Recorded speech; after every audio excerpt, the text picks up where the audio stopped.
What happens when absolute power meets unbreakable spirit? In the heart of New York City, at a restaurant where a single meal costs more than most people's rent, a titan of industry, a man who could buy and sell entire city blocks with a single phone call, unleashed his fury on a humble waitress over a spilled glass of wine. The entire room held its breath, expecting her to crumble, to be swept away like dust. But then she looked him dead in the eye, and with a voice barely above a whisper, she said one sentence, just one. And in that instant, the billionaire's world shattered. The clatter of silverware stopped, and every person in that room froze in a silence so profound you could hear a heartbreak. This isn't just a story about a bad tipper. It's about the moment a forgotten girl reminded a king that he was only a man. Harrison Blackwood didn't walk. He conquered territory. Each step of his hand-stitched Italian leather shoes on the marble floor of his penthouse apartment echoed with the decisiveness of 1,000 boardroom victories. At 58, his hair was the color of steel, his face a roadmap of ruthless negotiations and sleepless nights, and his eyes were the color of a stormy sea, holding a depth of calculation that could unnerve even the most seasoned CEO. His empire, Blackwood Capital, was a hydra of modern commerce. Its tentacles wrapped around tech startups in Silicon Valley, real estate in Dubai, and shipping lanes in the South China Sea. He had built it from nothing, a narrative he clung to like scripture. He was the son of a dock worker from Staten Island, a man who had clawed his way to the top of the glass tower that now offered him a god's-eye view of Manhattan. This view, however, brought him no peace. It was merely a confirmation of his domain. This evening was particularly crucial. A multi-billion-dollar energy deal with Kenji Tanaka, a notoriously traditional Japanese investor, was on the line. The final handshake was to take place over dinner at Aria, a Michelin-starred temple of gastronomy in Tribeca where reservations were a form of currency. Everything had to be perfect. Perfection was not just a preference for Harrison, it was the fundamental law of his universe. Imperfection was a disease, a weakness to be excised without sentiment. He adjusted the cuffs of his Brioni suit, his reflection staring back from the floor-to-ceiling window. He saw the titan, the magnate, the predator. But for a fleeting moment, another image ghosted over his own, the soft smile of his late wife, Eleanor. She had been the only one who could see past the armor, the only one who understood the scared, ambitious boy from the docks. She was the one who had championed compassion, who had reminded him that kindness was not a liability. But Eleanor was gone. A cerebral aneurysm, swift and merciless, had stolen her from him 5 years ago. And with her went the last vestiges of Harrison's softness. Grief had not humbled him, it had calcified him. Her memory became a fortress around his heart, and his intolerance for the world's sloppiness, its casual errors and pathetic excuses, grew into a cold, burning rage. The world had been imperfect enough to take her from him. He would demand flawlessness from everything and everyone else in it. "Sir, the car is ready," said his driver, Mark, through the intercom. Harrison grunted in acknowledgement, grabbing a portfolio from his desk. On the corner of the desk sat a single silver-framed photo of Eleanor, laughing on a sailboat in the Hamptons. He allowed his gaze to linger for precisely 2 seconds, his rationed allotment of vulnerability for the day. Then the mask of the billionaire snapped back into place. He rode the private elevator down 60 floors, his mind already at the restaurant, choreographing the evening. He would sit at table 7, the most secluded. The wine, a 1998 Chateau Margaux, would be decanted precisely 30 minutes before his arrival.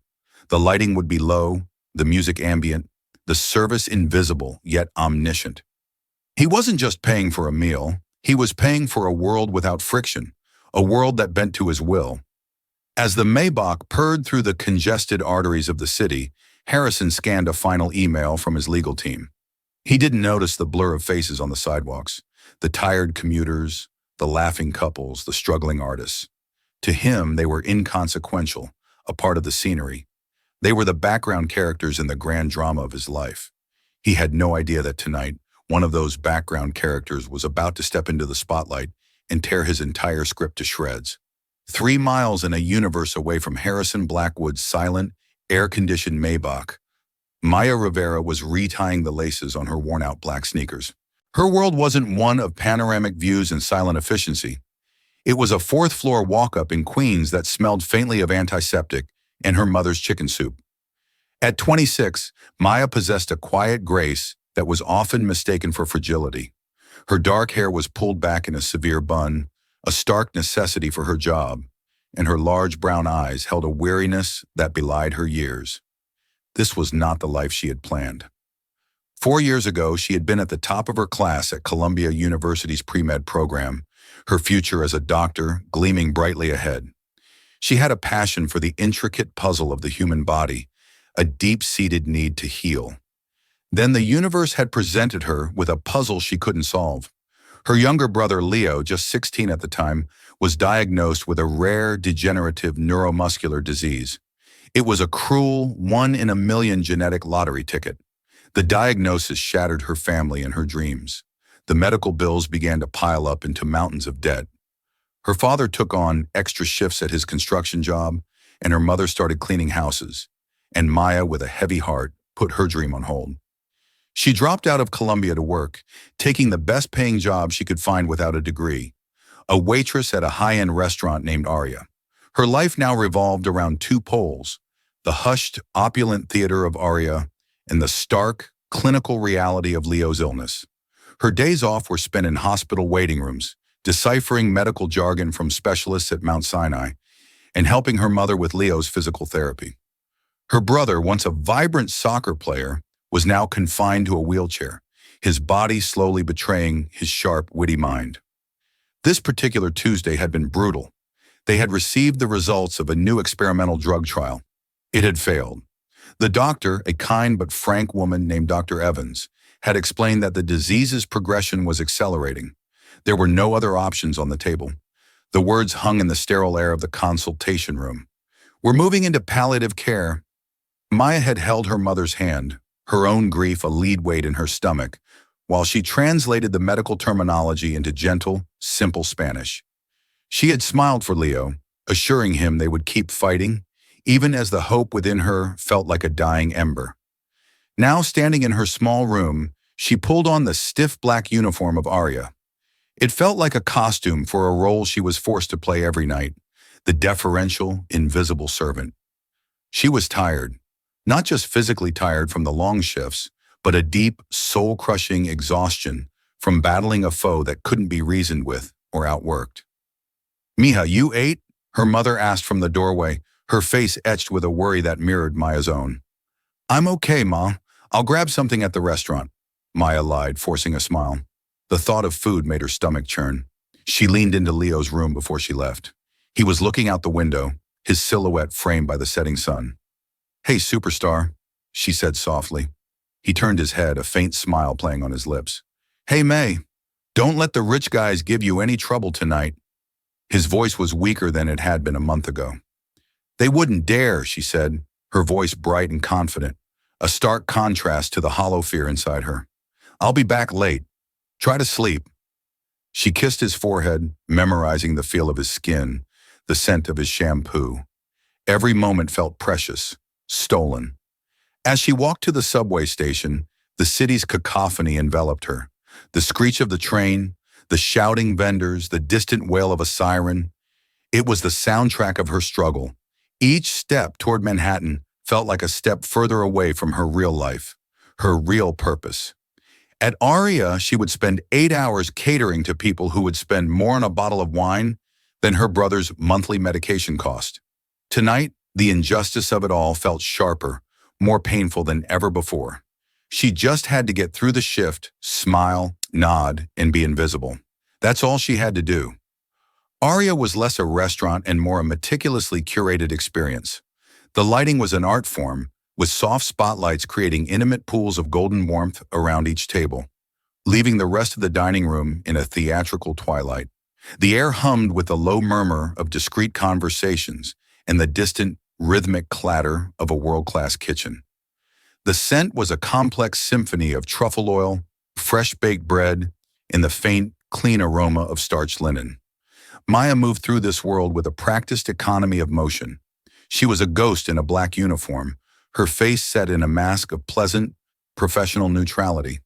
She refilled water glasses before they were empty, cleared plates with silent efficiency, and described the amuse-bouche with a soft, rehearsed elegance. It was a performance, and she was a seasoned actor. "Maya, you're on table 7, said David, the restaurant's perpetually stressed manager. His eyes darted around the room, constantly scanning for imperfections. "It's Harrison Blackwood. You know the drill. No mistakes. He's with a very important guest." Maya felt a familiar knot of anxiety tighten in her stomach. Harrison Blackwood. He was a regular but not a favorite. He was known among the staff for his cold demeanor, his impossibly high standards, and his habit of looking through you as if you were a pane of glass. He tipped well, but the emotional cost of serving him was always high. "Of course, David," she replied, her voice steady. She watched as Harrison Blackwood entered, Mr. Tanaka a step behind him. Blackwood commanded the room without raising his voice, his presence sucking the oxygen out of his immediate vicinity. He cut a path directly to table 7, his stormy eyes briefly sweeping over the room with dismissive appraisal. Maya took a deep breath, straightened her apron, and approached the table. "Good evening, Mr. Blackwood, sir. Welcome back to Aria." Harrison didn't look at her. He was focused on seating Mr. Tanaka, his movements smooth and commanding. He simply nodded, a curt, almost imperceptible dip of his chin. "The 98 Margot, you know what to do." "Of course, sir. It was decanted 40 minutes ago and is waiting," Maya said, her training taking over. For the next hour, she served them with flawless precision. She presented the wine, pouring a small amount for Harrison to taste, her hand perfectly steady. She explained the chef's tasting menu, answering Mr. Tanaka's polite questions with detailed knowledge of every ingredient's origin. She was invisible, just as he preferred. But tonight her mind was not fully in the hushed elegance of Aria. It was in a hospital room in Queens. Between trips to the kitchen, she would duck into the staff locker room, pull out her phone, and check for messages from her mother. The image of Leo's frail smile was seared into her mind. The doctor's words, palliative care, echoed in her head, a morbid counterpoint to the gentle, classical music of the dining room. She watched Harrison Blackwood charm Mr. Tanaka. He was a master of his craft, weaving anecdotes with business projections, his voice a confident baritone that never wavered. He spoke of legacy, of building empires that would last for generations. Maya felt a bitter taste rise in her throat. What was a legacy? A building with your name on it? A stock portfolio that could choke a small country? Her legacy, her only concern, was a young man in a wheelchair who just wanted to see one more summer. As she approached the table to clear their main course plates, she noticed it for the first time. A small, almost imperceptible tremor in Harrison Blackwood's left hand as he gestured to emphasize a point. It was a minute flutter of the fingers, a flicker of movement that most would dismiss as a stray nerve. But Maya wasn't most people. She had spent hundreds of hours reading medical journals, watching diagnostic videos, and observing patients in hospital waiting rooms. She had seen that exact tremor before, in an online support group video for families dealing with neuromuscular disorders. Her heart gave a strange, painful lurch. It was probably nothing, she told herself. A trick of the light. Stress. Too much caffeine. She forced the observation from her mind, a professional bearing a personal, unwelcome thought. She had a job to do. She reached for Harrison's empty plate, her movement smooth and silent. The deal was closing. Harrison could feel it. Mr. Tanaka was smiling, his initial Japanese reserve melting away under the combined influence of the exquisite food, the flawless Chateau Margaux, and Harrison's calculated charisma. They were discussing the final signing protocols, the culmination of 6 months of aggressive negotiation. Victory was a taste Harrison savored, and it was on the tip of his tongue. It was time for the final flourish, a celebratory toast with a rare Japanese whiskey that Harrison had personally arranged for the restaurant to procure. As Maya approached the table with the whiskey and a new set of crystal glasses on a silver tray, a young busboy, new and nervous, rushed past her from the other side, laden with a stack of dirty dishes. He misjudged the distance, his elbow clipping the edge of Maya's tray. The collision was minor, a slight jostle, but it was enough. The bottle of whiskey remained upright, but one of the heavy crystal glasses toppled, and a half-full glass of the deep blood-red Margaux, left over from the main course, tipped over. It shattered on the floor, but not before splashing a perfect, damning arc of red across the pristine white tablecloth, stopping just inches from Mr. Tanaka's sleeve. The sound of the shattering glass was like a gunshot in the serene dining room. Conversation ceased. Heads turned. David, the manager, looked as if he'd been struck by lightning. For a moment, there was only the spreading stain on the linen. To anyone else, it was an accident, an unfortunate but minor mishap. To Harrison Blackwood, it was a declaration of war. The red on the white, it was the same shocking splash of color on a pristine surface. He was instantly transported back 5 years, to a sterile, white hospital room, to a doctor's white coat, to the sudden, horrific nosebleed that had been the first sign of Eleanor's aneurysm rupturing. The world narrowing to a single, terrifying red stain on a white pillow. Chaos erupting from order. The universe's sloppiness, its brutal imperfection, stealing his world. All the grief, the rage, the tightly controlled frustration he'd harbored for 5 years erupted like a volcano. His carefully constructed mask of charming control disintegrated. He shot up from his chair, his fist slamming down on the table, making the remaining glasses jump. "You incompetent fool!" he roared, his voice cracking like a whip through the silent restaurant. He wasn't yelling at the busboy, who had frozen in terror. His furious, blazing eyes were locked on Maya. "Look at this! Look what you've done! Is this what I pay for? This filth? This utter lack of professionalism?" Maya stood frozen, the tray still in her hands. "Mr. Blackwood, I am so sorry. It was an act." "Do not give me excuses," he snarled, jabbing a finger in her direction. "Excuses are the currency of failures. I am trying to conduct a multi-billion-dollar deal here, and I have to be subjected to this level of pathetic clumsiness? How hard is it to carry a tray? How much brain power does that require?" Mr. Tanaka looked deeply uncomfortable, shifting in his seat. Diners at other tables were staring, whispering. David was now rushing over, his face pale and beaded with sweat. "Mr. Blackwood, sir, I am so sorry. This is inexcusable. The restaurant takes full responsibility." Harrison waved him away with a contemptuous flick of his wrist, his gaze never leaving Maya. "You!" he seethed, his voice dropping to a menacing personal hiss. "You people are all the same. You drift through life with no ambition, no care, no concept of excellence. You provide a service you can barely comprehend for people you will never become. You are a disposable cog in a machine you couldn't possibly understand." He took a step closer, invading her space. Maya could smell the expensive wine on his breath. His words were not just angry, they were cruel, designed to strip her of her dignity, to annihilate her. "What do you even contribute? You bring food, you take plates, you spill wine. A trained monkey could do your job. You are worthless."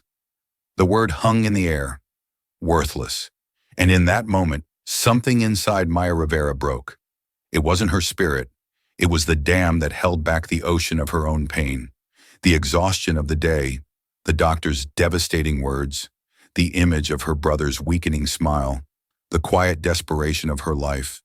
It all coalesced into a single, sharp point of clarity. She was not worthless.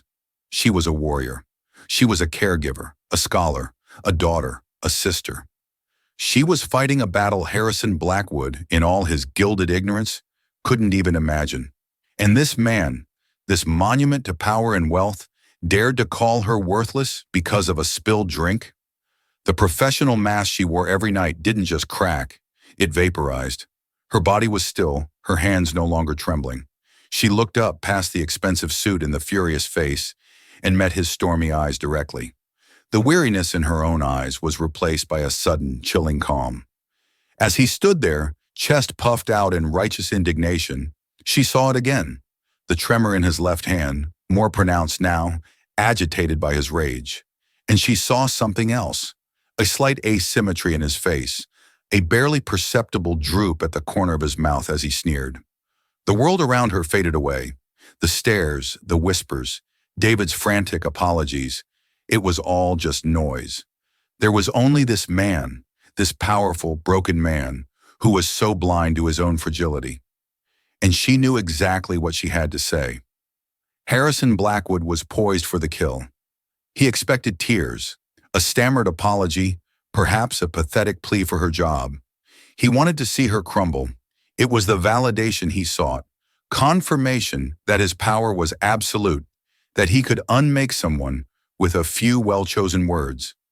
Instead, Maya Rivera looked at him, really looked at him. Her gaze was not fearful or defiant. It was analytical. It was the look of a diagnostician observing a specimen. The sheer unexpectedness of it threw him off balance for a microsecond. Her voice, when it came, was not loud. It was quiet, almost conversational, yet it cut through the tense atmosphere of the restaurant with the precision of a scalpel. It carried no anger, no panic, only a strange, unnerving note of clinical pity. "Forgive me, Mr. Blackwood," she said, her voice clear and steady. "I was distracted," Harrison scoffed, readying another verbal assault. "Distracted? By what? Your staggering incompetence?" Maya's eyes flickered down to his left hand, which was still clenched into a fist on the table, and then back to his face. "No," she said, and this is when the world stopped. "I was distracted by the fasciculations in your left hand and the slight facial asymmetry when you yell. My brother's symptoms started the exact same way." Silence. It wasn't just a lack of noise. It was a physical presence, a heavy, suffocating blanket that fell over the entire dining room.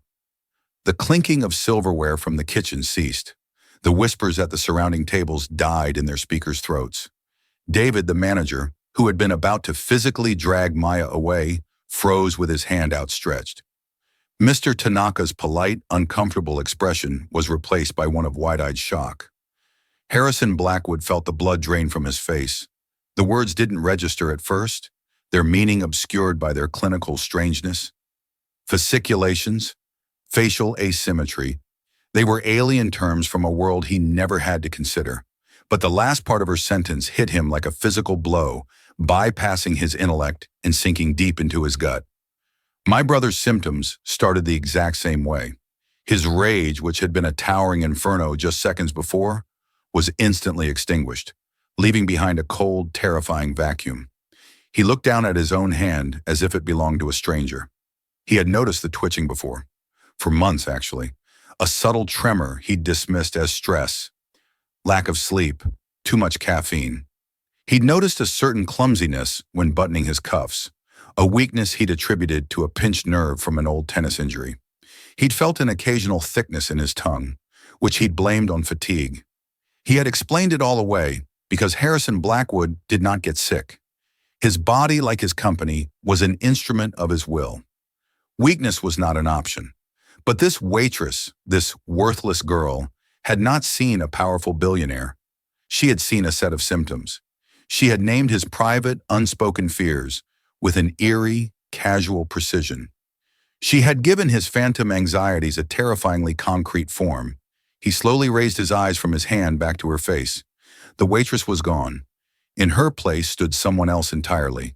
Her gaze held no malice, only a profound, heartbreaking sadness. It was the look of someone who was intimately familiar with the path he might be starting to walk. In her eyes, he didn't see an employee he had just humiliated. He saw a witness. The power dynamic in the room had not just shifted, it had inverted with seismic force. He was no longer the king in his court. He was just a man, suddenly and horrifyingly mortal, standing in the ruins of his own tirade. The suit, the wealth, the empire, it was all a fragile costume, and she had just pointed out the fatal tear in the fabric.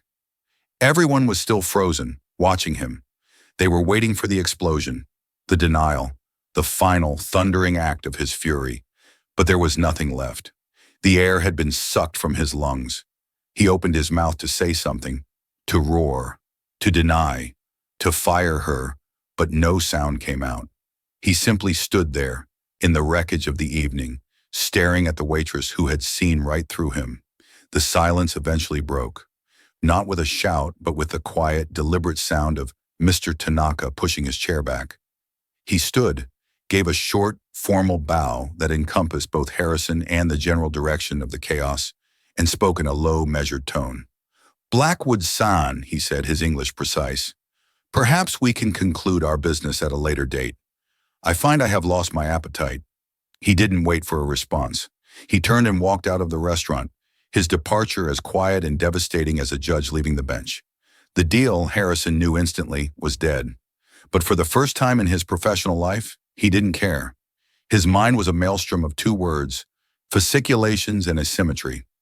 David, the manager, finally snapped out of his paralysis. He rushed toward Maya, his face a mask of frantic damage control. "You're fired," he hissed, his voice trembling with rage and fear. "Get your things, get out. Now!" Maya didn't flinch. She simply nodded, placed the tray she was still holding onto a nearby service stand with a steady hand, and turned to walk away. She didn't look back at Harrison. "Wait," a voice croaked. It was his own, but it sounded foreign, weak. Maya paused, her back still to him. "Your name," Harrison said, the words feeling thick and clumsy in his mouth. "What is your name?" She turned her head slightly, looking at him over her shoulder. The pity was still in her eyes, and it was more terrifying than any anger could have been. "Maya. Maya Rivera." Then she was gone, disappearing through the swinging doors to the kitchen, leaving Harrison alone in the spotlight of 100 curious eyes. He felt naked, exposed. He threw a black American Express card on the table without looking at the bill, his movements stiff and robotic. "Cover everything," he mumbled to the petrified manager and walked out, ignoring David's stammering apologies. The cool night air of New York City did nothing to clear his head. The city lights seemed harsh and mocking. As his Maybach pulled up to the curb, he didn't see a symbol of his success. He saw a gilded cage. Inside, he sank into the plush leather, the silence of the car amplifying the chaos in his mind. He held up his left hand in the dim light. There it was, the faint, persistent tremor. A dance of muscles beneath the skin, completely outside of his control. He had lived his life by the principle of absolute control, and his own body was staging a rebellion. Meanwhile, Maya walked the 12 blocks to the subway station. She wasn't elated or vindicated. She was just empty. Getting fired was a disaster she couldn't afford. But the weight of that reality hadn't settled in yet. All she felt was a hollow ache. She had used her family's tragedy, the intimate knowledge born of Leo's suffering, as a weapon. She had wanted to hurt him, to make him feel as small as he had made her feel. But seeing the genuine, raw terror in his eyes had brought her no satisfaction. She had seen that look before, in her own father's eyes the day the doctor delivered Leo's diagnosis. It was the look of a man watching his world crumble. When Harrison arrived at his penthouse, the panoramic view of the city felt like an accusation. His empire of glass and steel seemed laughably fragile. He went straight to his office and, with a trembling hand, typed "fasciculations, facial asymmetry" into the search bar. The results filled the screen. Amyotrophic lateral sclerosis, ALS, Lou Gehrig's disease, progressive neurodegenerative disease, weakness, muscle atrophy, eventual paralysis, no cure. He spent the rest of the night falling down a rabbit hole of medical websites, neurology forms, and heartbreaking patient testimonials. Each symptom described was a familiar ghost he had been ignoring for months. The difficulty with fine motor skills, the muscle cramps in his legs he'd blamed on dehydration, the slight slurring of words at the end of a long day he'd attributed to exhaustion. By dawn, Harrison Blackwood, the titan of industry, was gone. In his place was a terrified man. He looked at the silver-frame photo of Eleanor. In the face of this, what did his billions matter? What was the point of his empire if his own body was about to become his prison? He couldn't bully a disease. He couldn't intimidate a rogue protein. He couldn't fire a failing motor neuron. With a shaking hand, he picked up the phone. He didn't call his board of directors or his legal team. He called his personal physician. "Robert," he said, his voice raw, "I need you to get me an appointment with the best neurologist in the country. Not next week. Today." The next few weeks were a blur of sterile clinics, cold MRI machines, and painful electromyography tests. He flew on his private jet to the Mayo Clinic in Minnesota, then to Johns Hopkins in Baltimore, seeking the opinions of the world's foremost experts. He subjected himself to every test, enduring the indignity of having his body poked, prodded, and measured, all while his formidable mind could only watch, a helpless passenger. And everywhere he went, the diagnosis was the same, delivered with clinical compassion, but with brutal finality, ALS song. The waitress Maya Rivera had been right. In a single sentence, she had diagnosed what he had spent a year denying.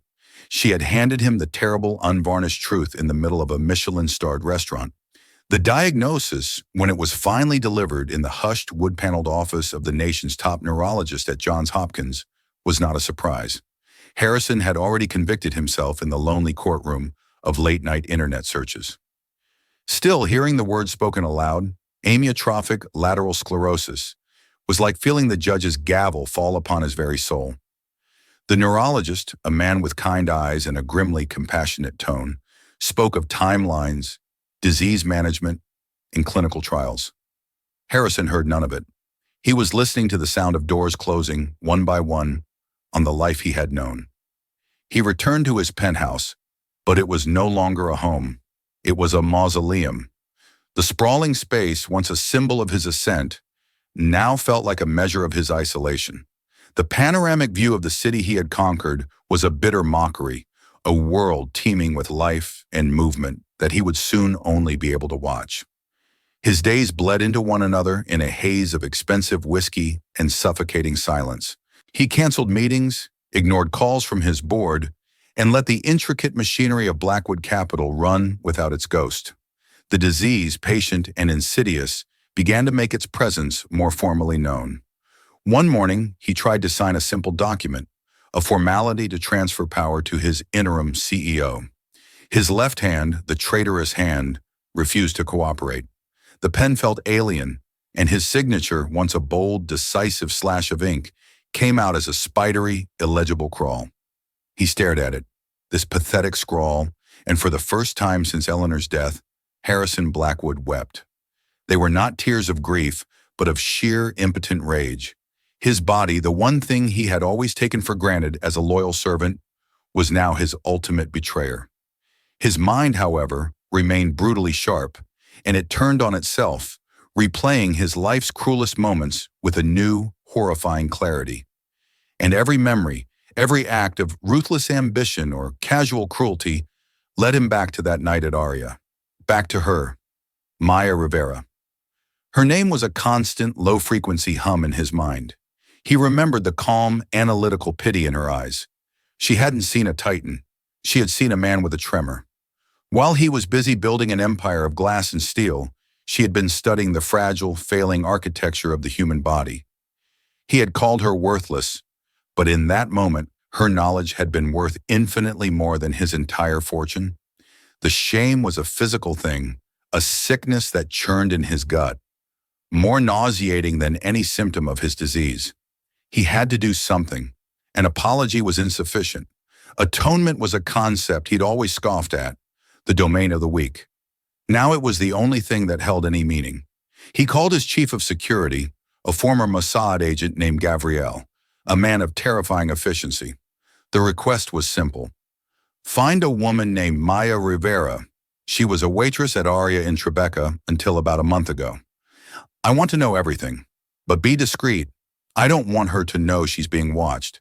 This is not an act of intimidation. It is an act of research. Gavriel, who had been tasked with hostile takeovers and corporate espionage, was silent for a moment. Understood, sir. 2 days later, a slim, encrypted file arrived on Harrison's computer. He opened it, his heart pounding with a mixture of dread and grim purpose.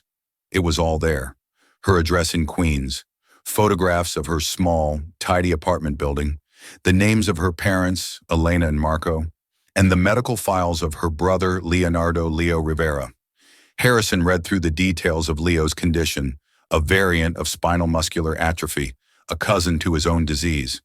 He saw the lists of specialists, the experimental treatments, the crushing six-figure medical bills that had been paid in small, desperate increments.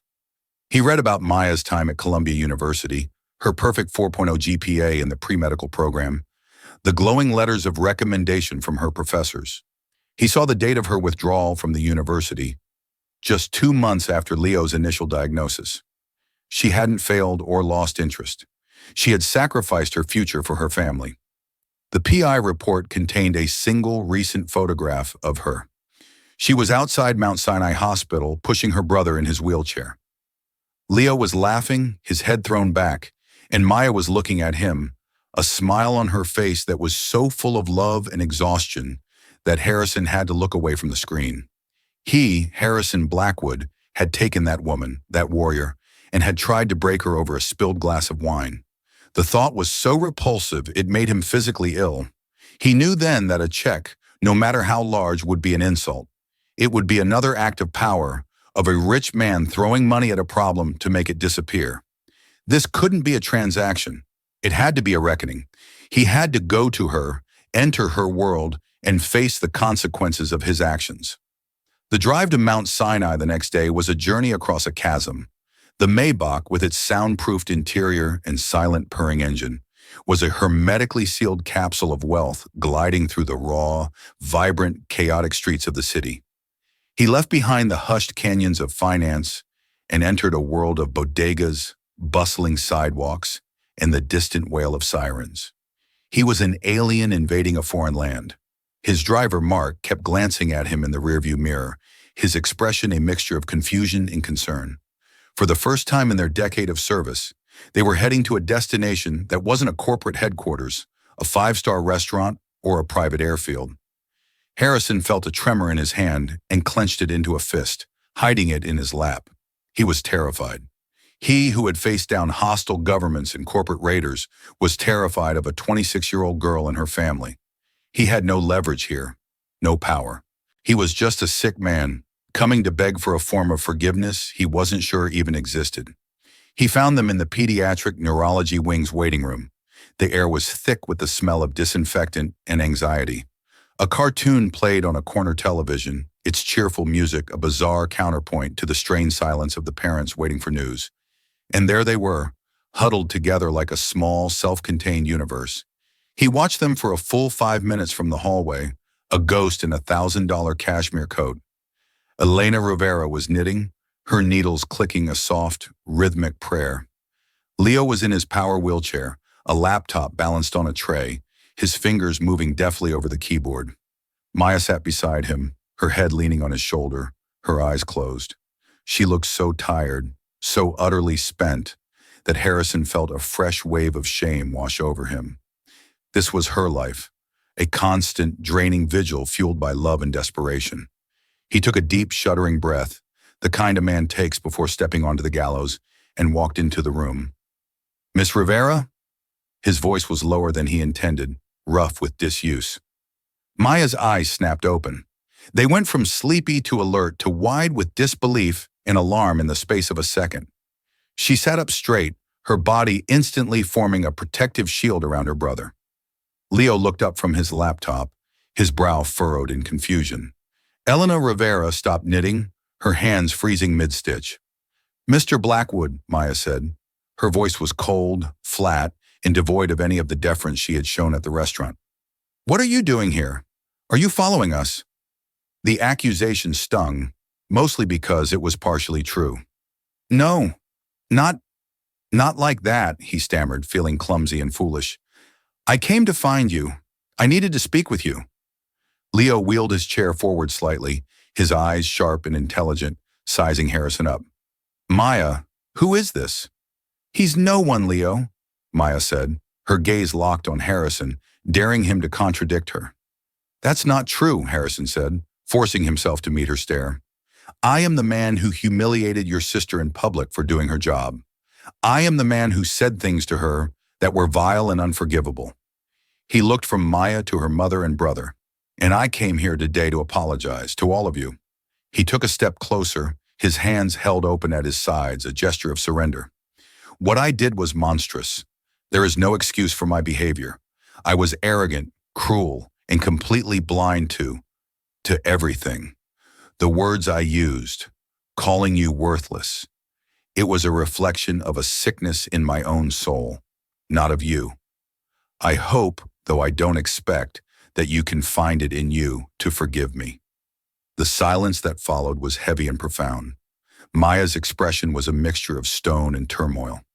She had likely replayed that night in her head 100 times, imagined 100 different confrontations, but this quiet, broken apology in a hospital waiting room was clearly not one of them. It was Leo who broke the silence. "So you tracked my sister down to a hospital to apologize? A simple, 'I'm sorry' card wouldn't do?" The question was sharp, laced with the cynicism of a teenager who had seen too much of the world's harshness. "No," Harrison said, turning his attention to the young man. "It wouldn't. Because what I did requires more than a simple apology. It requires restitution." Maya scoffed, a bitter, humorless sound. "Restitution? Are you here to offer me my job back, Mr. Blackwood? Because I think we can both agree that ship has sailed. Or are you going to offer me money to make yourself feel better?" "Maya," her mother cautioned gently, placing a hand on her arm. "No, Ma," Maya said, her voice trembling with suppressed emotion. "He doesn't get to just walk in here, into our lives, and think he can fix what he broke with his checkbook." "You're right," Harrison said quietly, and the simple agreement seemed to surprise her into silence. "You are absolutely right. Money is an anesthetic for the wealthy. It numbs their guilt. That's not why I'm here." He paused, gathering the last of his courage. "I'm here because you saw something in me that night that I had been refusing to see in myself. You were right, Maya, about my diagnosis." He saw the shift in her eyes. The hard, protective anger softened, replaced by a dawning, reluctant comprehension. The clinical observer she had once been reemerged. "I have ALS," he said, the words tasting like ash in his mouth. "The fasciculations, the weakness. It all started the same way." Elena Rivera gasped, her hand flying to her mouth, and she whispered, "Dios mío, pobrecito." My God, poor man. In that instant, she saw not a billionaire, but simply another soul touched by a terrible affliction. Maya just stared at him, her face a canvas of conflicting emotions. The pity he had seen in the restaurant returned, but it was deeper now, stripped of its clinical distance. It was the empathy of a fellow traveler on a dark and uncertain road. "I'm sorry," she said, her voice barely a whisper. "I am truly sorry to hear that." "Don't be," Harrison said with a wave of his hand. "This disease, as terrible as it is, has given me one thing my wealth never could: clarity. I've spent my entire life building an empire of things, buildings, companies, assets, a legacy of stone, and I realize now it means nothing. It will all be carved up and sold off by people who never knew me. A real legacy is what you do." He gestured around the waiting room. "It's this. It's the fight. It's the sacrifice you made, giving up your own future for your brother." He walked over to an empty chair and placed a thick, leather-bound portfolio on it. "I am liquidating a significant portion of my assets. I'm starting a foundation. It will be endowed with an initial $500 million. Its sole mission will be to fund the most promising, cutting-edge research into rare neuromuscular diseases, specifically SMA and ALS, and to provide direct, comprehensive financial grants to families so they don't have to choose between their home and their child's life." Maya, Leo, and Elena looked at him, stunned. "A foundation is just a vault of money without a heart," Harrison continued, his voice gaining passion. "It needs a leader, someone who understands the science, who has lived the struggle, who has the fire and the compassion to direct its mission. It needs you, Maya." He looked her straight in the eye. "I want you to be its executive director. I will pay for you to complete your education at any institution you choose. Columbia, Harvard, Johns Hopkins. It doesn't matter. Finish your MD, get an MBA, whatever you need. The position will be waiting for you. You will have an unlimited budget, complete control, and a singular mandate to wage war on these diseases, to ensure that no other brilliant young student has to give up their dream, and no other family has to fight this battle alone." The room was silent save for the cheerful cartoon music and the soft hiss of Leo's oxygen tank. Tears were streaming down Maya's face, but they were no longer tears of anger or exhaustion. They were tears of disbelief. Leo looked at Harrison, his sharp eyes searching the older man's face. "Why?" he asked, his voice soft but clear. "Why us? Why my sister?" Harrison gave a sad, weary smile. "Because, Leo," he said, "your sister was the only person in the last 5 years to tell me the truth. Everyone else in my life tells me what I want to hear. She told me what I needed to hear, even though it was terrifying. That kind of courage, that kind of integrity, that's the person you build a legacy around." He hesitated for a moment, then added, "There's one more thing. The foundation needs a name. I thought it should be called the Eleanor and Leo Rivera Foundation." Maya's breath hitched. "Who is Eleanor?" "She was my wife," Harrison said, his voice thick with emotion. "She was the heart of my life. She believed in kindness above all else. She would have been horrified by who I had become, but she would have loved the woman you are." He looked at Leo. "Her name, for the spirit of the mission, and your name, Leo, and your family's name, Rivera, for the face of the fight." By joining their names, the wife he had lost to a cruel twist of fate, and the family who was fighting their own battle with such grace, he was building a bridge between his past grief and his future purpose. He was taking the two greatest tragedies of his life and trying to forge them into a single, powerful instrument of hope. Maya finally wiped her eyes, taking a deep, steadying breath. She looked at her brother, who gave her a slow, deliberate nod. She looked at her mother, who was smiling through her tears. She then looked back at the dying billionaire, who was offering her a chance not just to save her own family, but to save thousands of others. It wasn't forgiveness he was asking for anymore. It was a partnership. She started, her voice shaking. "I need to think about it. I need to talk with my family." She paused, then added, "But Mr. Blackwood, I will meet with your lawyers."